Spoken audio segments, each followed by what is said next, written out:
Theo Dorsey here with Vlad Goldin, Miami Heat center and incoming rookie here. Y'all getting ready to go to training camp up in Boca Raton at some place called FAU. Have you ever heard of that place?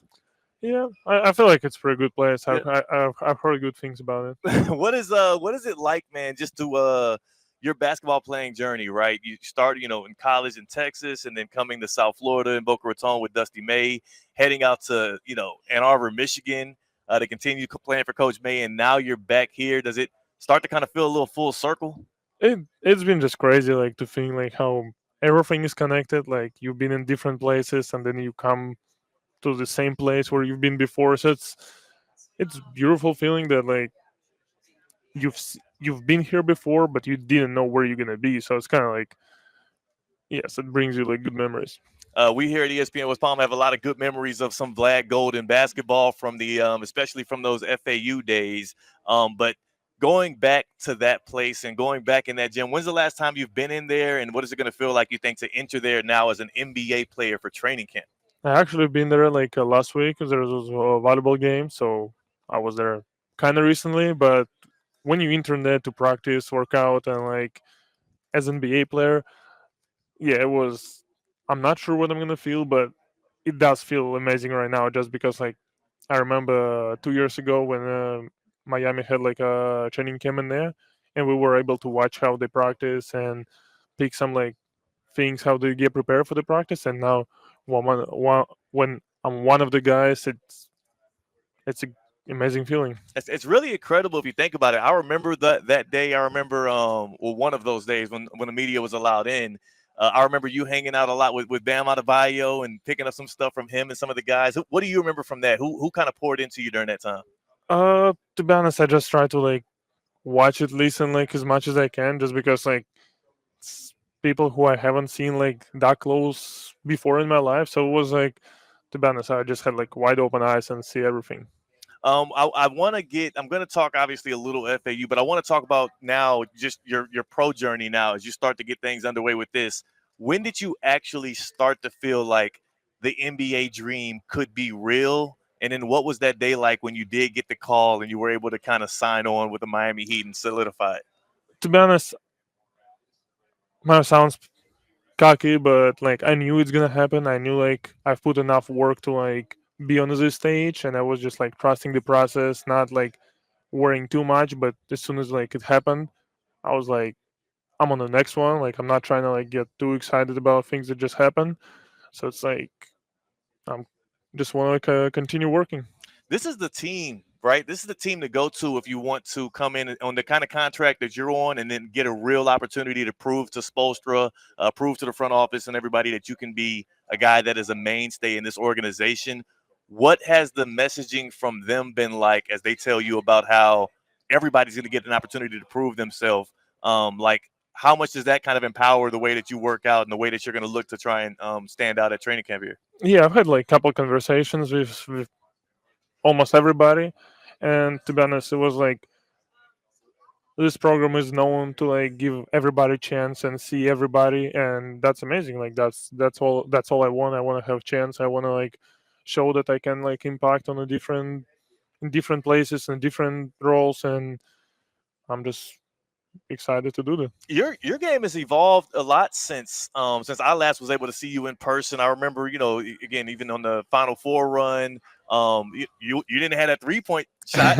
You hadn't added that to the bag yet. What else have you been kind of working on, and how is the shooting stroke? Is that something that you're now confident in being able to do at the NBA level as well here and there? I'll be honest, a little bit stop as you saw a little bit before, but it's something that we work on everything. We work on like everything is possible, but like the main work is like here, trying to like understand that game has changed and it's completely different game compared to what we play in college. So it's like just understanding that things change and I will have to change as well. So just to be prepared for anything that happen.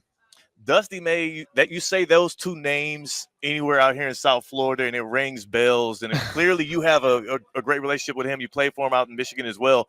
What has he done to prepare you to be a pro? Because he's a guy that it seems like is heavily invested in your future as well as any other player that he's ever coached. I feel like it's more than just like, oh, I'm invest this, like I'm teaching you this. It was just like a good relationship that he explained me that like, yeah, if you want to play on a professional level, that's what it's gonna take. And I feel like I try, like he helped me to build my like professional approach way before I got to this place. So I try to be as professional as possible when we played in Florida Atlantic, when we played in Michigan. I try to be professional even then. Yeah, and the game translated in that way. We can definitely tell. Vlad Goldin joining me here now, Miami Heat big man, as he's getting ready to enter camp at his old stumping grounds at FAU. How much do you have family out here now, out this way, or anybody planning on coming over now to more to be able to see you? Yeah, I have a lot of like friends, people who I've talked like in times at FAU. So I definitely have people who I'm gonna see like at FAU, but it's friends, family, like all of it. Yep, and because now it just feels like South Florida is really going to be like almost it could be a long term home, I love being it. back here. I love it. I mean, it's a great home to be. Yeah. What has it been like? Just kind of camaraderie with the team. How much time have you actually been able to spend with other guys on the roster here? I mean, we're getting like even more time, like every day, just because like now we finish our conditioning test, and now we spend more time as a team together. So it's been amazing just to see like how everybody is laughing, and like nobody like tries to like show anything. It's just like such a friendly environment. Well, what I mean, I've heard stories of the infamous Miami Heat conditioning test. What was Vlad Goldin's experience in said test? I'll say I passed it. I made the conditioning test. Was it very hard? It was very hard.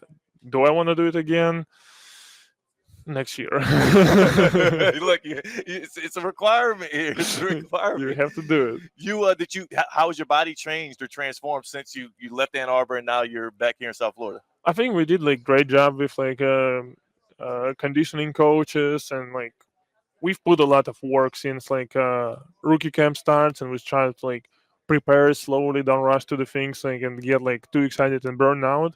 So it was good. We started doing a little bit conditioning more and more, and it it prepared me to pass the conditioning test, and that's ultimate test.